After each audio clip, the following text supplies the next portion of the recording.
Thank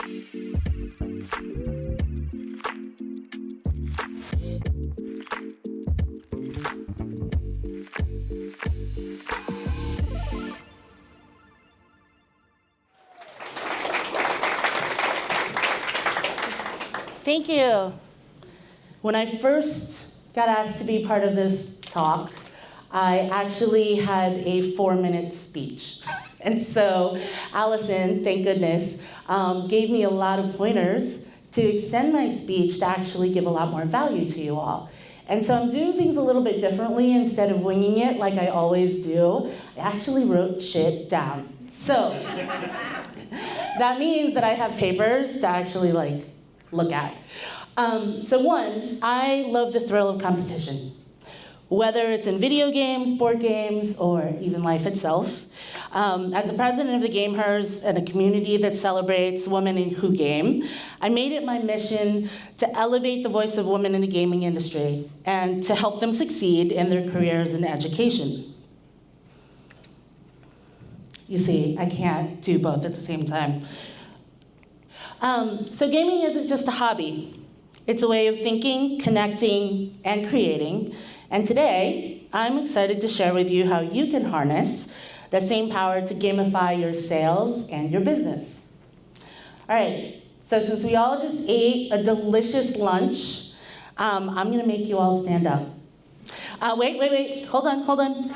You don't have to be a gamer to understand gamification, okay? So if you have done any of these things, you're gonna stand up for me and remain standing. One, who's competed in a sport? Oh, well, that's pretty much everyone. So I don't even need to go on. Well, who likes to win when you play? Okay, everyone here, perfect. Thank you, you can all sit down now. Oh, thank you so much. And I just pressed this thing, right? Yeah, I am technology savvy, but there we go. So the magic of gamification lies in the psychology. One of the most powerful principles at work is the dopamine loop. And this is really interesting because every time a player, or yourselves, play a sport, right? Whether that's an employee hitting a sales target or a customer navigating your platform, they complete a challenge and they receive a reward. The brain releases dopamine. It's a neurotransmitter associated with pleasure and satisfaction. And who doesn't want more of that in their life? So this rush of dopamine reinforces that behavior, making people feel good about their accomplishment and creating a sense of achievement. I want to go through this a little bit with you all because it's right after lunch and science is great when we're all full and sleepy. So here's where it gets really interesting. Dopamine doesn't just respond to the reward itself. The brain actually starts to release dopamine in anticipation of the reward. So what that means is as soon as someone begins to see progress towards a goal, whether it's filling out a progress bar or earning points towards a prize, their brain is already lighting up, keeping them motivated to continue. So this creates a positive feedback loop, which for those of you who tend to scroll on TikTok or IG, that's what's happening, right? You're feeding your own dopamine loop. So when you apply that to business, this loop becomes a really powerful tool. And by designing systems that reward even small achievements, like customers completing a section of onboarding or an employee closing a deal, you can keep people engaged and motivated to return to your brand or workplace. The key is to offer consistent, attainable rewards that keep that dopamine flowing, making each interaction with your business feel like a win.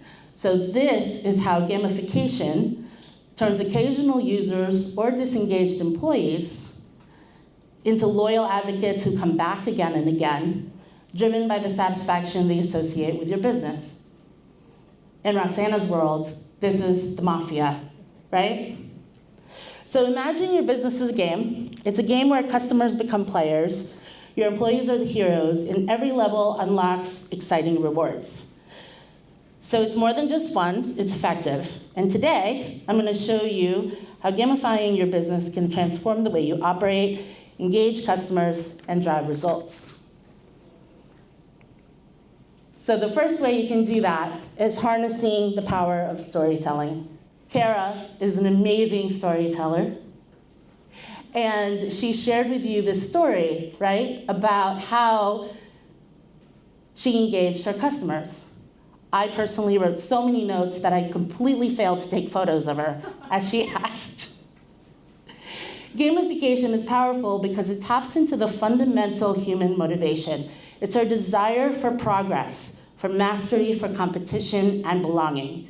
So at its core, gamification applies game-like elements, such as points, leaderboards, and rewards to everyday tasks, making them more engaging and enjoyable. But there's more to it than just that, and adding competition. It's also about creating a shared story, right? The one that employees and customers alike want to be a part of. So this just happened to us recently at the Gamehers. Anybody here in their business experienced a pivot at some point or another? Yeah. So we recently experienced a really big pivot in the product that we sell. And what it did was it caused a very big misalignment within our entire team because nobody knew what the fuck we sold, right? So everybody's like, so what do we do with marketing? How do we price that out? What are we gonna do, right? So what we did was we created a value proposition canvas where the entire team was involved in developing what that value proposition is to our customer.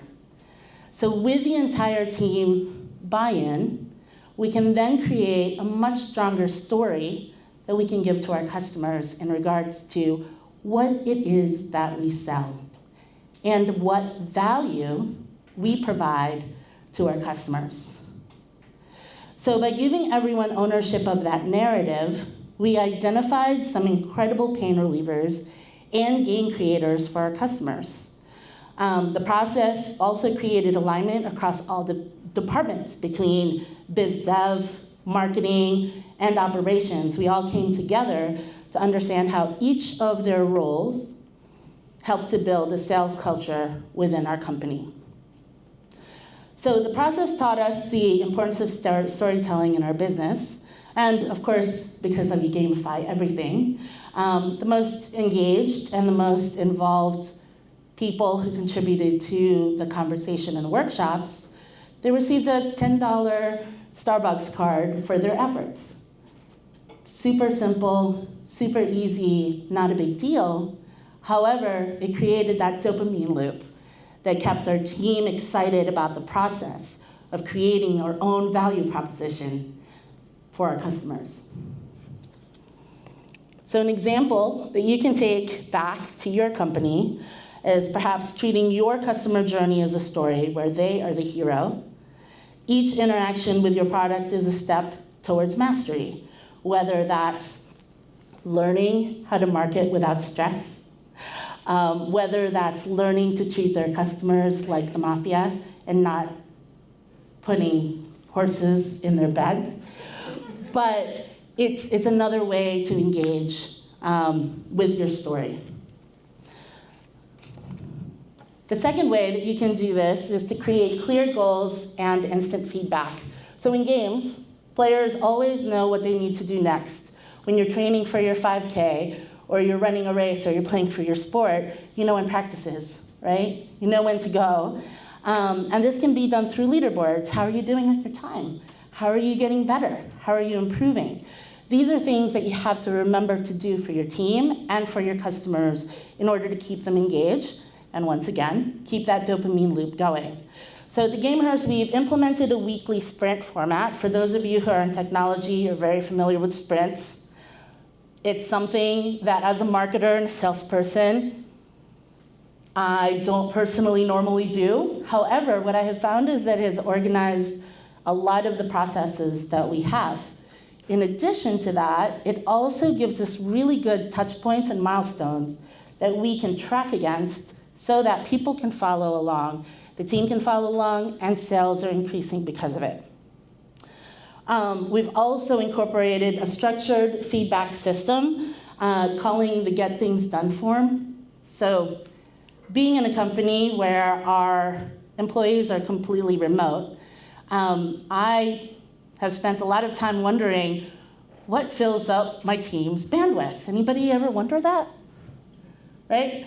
I don't want to micromanage their asses, like literally, do your jobs, right? The outcome is important. That's me, that's my head going. However, in order to create that dopamine loop, we've created a form where they can list out what they're doing, and it's also helping me with, hey, that might not be such a priority. Let's focus on this and getting us back on track. Once again, the milestones are what's important, and it gets people going into the next step. An example you can take back to your business is implementing a similarly weekly sprint system, regardless of what kind of business you're in, and using a tool like Notion or Monday to set clear deliverables, track progress, and immediate feedback. Once again, pricing is key.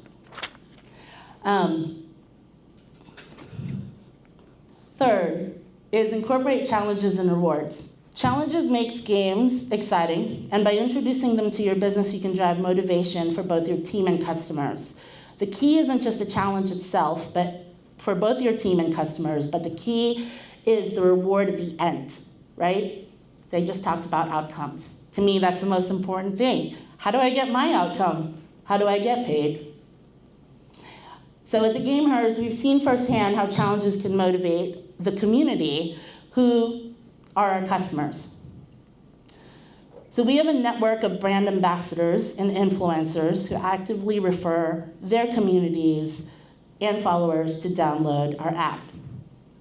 To make the experience more engaging with them, we've implemented a referral system within our app that gamifies the process, right? The more people they refer, the badges they earn, the cutesy little tags that they get, the special titles. I don't know how many of you play like Wordle or even, like phone games, mobile games. I am the queen of playing dress up in those games. Like, I've spent so much money buying these cool little gadgets, and they're digital, right? So how do we get our team, our ambassadors, and our customers to spend more money? We give them rewards for it. So this type of gamification not only motivates our ambassadors to keep referring new users, but also fosters healthy competition. So as they see others climbing up in the ranks, it turns what could be a mundane referral system into an engaging experience where everyone is eager to reach the next level. An example in your own business, you can launch a sales competition internally with your team, give them badges or earned Starbucks cards or whatever in order to give them that reward and keep the dopamine loop going. Lastly, build community. Actually, that's number 4. Games often thrive on community. At the Game Hers, we've embraced this by hosting in-person meetups at major gaming conferences. It's a place where our community can live. This is something that you can do with your clients. This is something you can do with your customers and also your team. So instead of relying on panels of experts, we recognize that all attendees have valuable knowledge to share. I personally go to a lot of conferences. I don't know about you, but I'm paneled the F out, right? Like, we listen to so many panels. We're actually gonna listen to another one today. I wanna hear from you how you gamify your businesses, right? Because I'm gonna be able to take that back to mine. EO fosters that mode of learning. We're all experts in our own way, and the expectation that attendees of events also have that same knowledge base, whether they're the 13-year-old gamer who wants to learn how to play video games better, or the game developer who's creating games for that gamer. Don't you think that they have information that they can share? Of course. So in your business, creating community-driven spaces like online forums doesn't even have to be in person. You can do that in Slack, you can do that in WhatsApp. You can share those experiences with each other from a vendor standpoint, from a customer standpoint, and from a community standpoint. Okay, and then really lastly, embrace the element of surprise. I don't know about you, but do you get these? And they always make me feel so good. And they're so dumb. Like, it's a piece of paper and a thank you note that I get in my seat when I go to get on a plane, right? But it's that surprise and delight that's not expected, that's just a simple thank you. A thank you to the people who you're working with, a thank you to the people who are your customers. And embracing that element of surprise allows that dopamine loop to continue. Take advantage of special occasions to surprise your community. So for example, for us, International Game Day is coming up.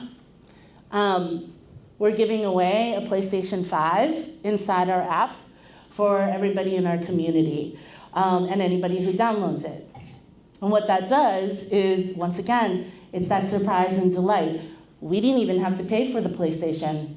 It was provided to us in trade for some shares and social shares. So it's not something that has to be expensive or spend a lot of money on. It's just something that's nice. It's something that's surprising, and it's something that delights your community. So an example that you can take back in your business, I don't know if those of you went to the Giftology message, Giftology is great, but also take some of these little tidbits. It doesn't have to be super expensive to make an impact. So in closing, gamification is about more than just making work fun. It's about leveraging the psychological triggers that make games so addictive. And by incorporating storytelling, clear goals, challenges, community, and surprise, you can create an environment where both your customers and employees are motivated to engage deeply with your brand. Remember, business isn't just about transactions. It's about creating experiences. So design those experiences with the same creativity and strategies that you put into your business. Thank you.